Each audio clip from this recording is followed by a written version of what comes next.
If tonight's debate, 26 minutes hence, has already given the McCain campaign one advantage, it is this. It has taken attention away from McCain himself today saying that the president should veto the Wall Street bailout bill.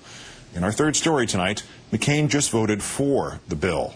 McCain's prescription for America's economy is, of course, based on reducing government spending, which he bases on eliminating congressional pork barrel spending, pet projects slapped onto larger bills.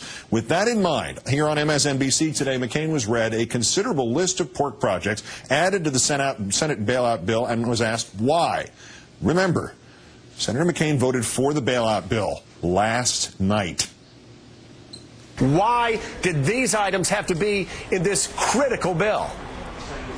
Well, that's just the way the system is working in Washington, and the reason why it's got to be fixed and it's got to be changed.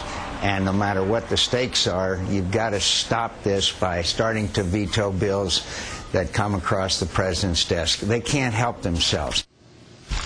McCain voted for the bill.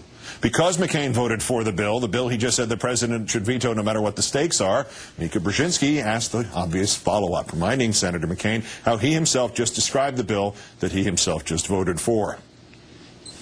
Why then didn't you vote against a bill that is corrupting and stand up to pork and all this spending during an economic crisis that some say this puts this country on the brink of economic disaster? Because of what you just said, Mika, that this bill is putting us on the brink of economic disaster. Repeating our third story tonight, McCain voted for the bill. For the bill, he now says, is putting us on the brink of economic disaster. And no, he did not correct himself. For the bill, he now says the president should veto. What was he trying to say? What is he trying to say?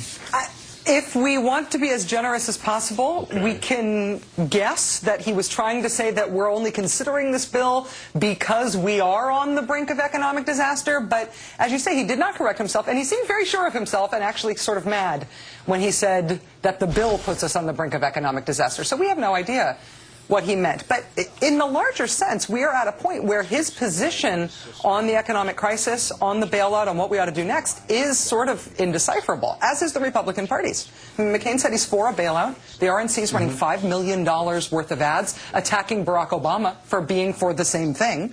The Republican leadership says they're for it. Their members voted against it. The members say they're against it because it's too expensive, but adding an extra $100 billion to it brought their votes along. I mean, McCain voted for it last night and then told Joe and Mika this morning that it should be vetoed. I don't know what the Republican position is on this or Senator McCain's position is on this. I think we have an analogy finally with 33 days to go. It is that those giant fire hoses that in the old